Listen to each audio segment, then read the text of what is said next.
हम जिंदगी का एम तलाशने के लिए और पर्पस तलाशने के लिए बहुत मेहनत करते हैं। हम सोचते हैं हमारी ज़िंदगी का पर्पस क्या है। ऐसा लगता है कि ये पर्पस आसमानी पर्पस है, कॉस्मिक पर्पस है, और बहुत टाइम ज़ाया करते हैं।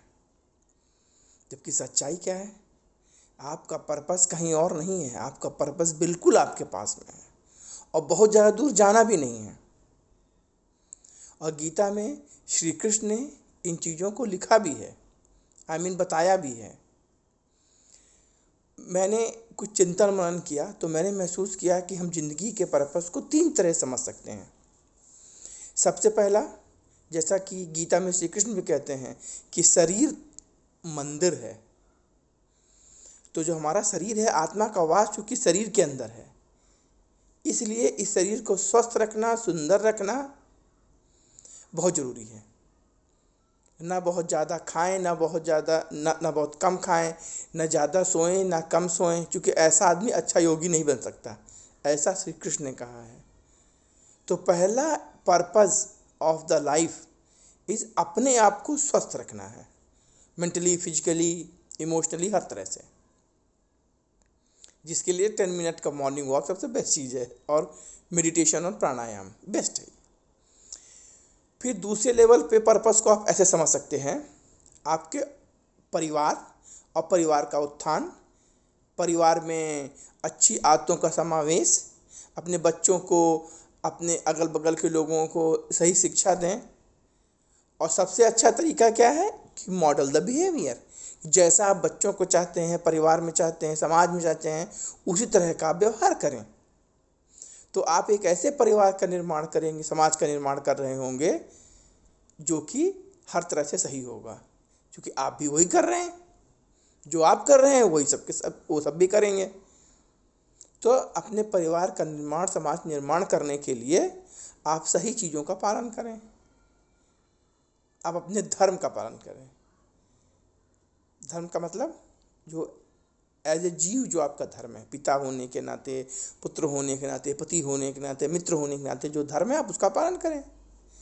तो ये दूसरा पर्पस है ये। और तीसरा जो सबसे इम्पोर्टेंट है कि आप जो भी जॉब कर रहे हैं, जो भी बिजनेस कर रहे हैं, उसको आप ईमानदारी से करें, ऑनेस्टी और इंटीग्रिटी के साथ करें, और जो काम कर रहे हैं वो कृष्ण को अर्पित करते चलें। तो आप अच्छे तरीके से वो काम करें, अपने क्लाइंट को अच्छे से अच्छी सुविधा दें, अपने स्टूडेंट को अच्छे से अच्छा नॉलेज दें, या भी जिस भी जगह पर आप काम कर रहे हैं, जिस बिजनेस में काम कर रहे हैं, जिस भी ऑफिस में काम कर रहे हैं, जिस भी पोस्ट पे काम कर रहे हैं, बस उस काम को ईमानदारी से करें और ये मान के चलें कि आप जो कर रहे हैं वो आप कृष्ण को अर्पित करने जा रहे हैं, या जिस भी देवता की आप पूजा करते हैं उसको आप अर्पित करने जा रहे हैं। खाना बना रहे हैं तो वो अपने देवता को अर्पित कर रहे हैं, ये मान के चलें। और क्या पर्पस है? पर्पस कोई आसमान से लिख के नहीं आया है। सब गीता में कृष्ण हर जगह कहते हैं अपने धर्म का पालन करो। और तुम्हारा धर्म क्या है? मैं हिंदू, मुस्लिम, सिख, ईसाई धर्म की बात नहीं कर रहा हूँ। धर्म जो जीव का धर्म है, जो आप कर्म करेंगे, है ना।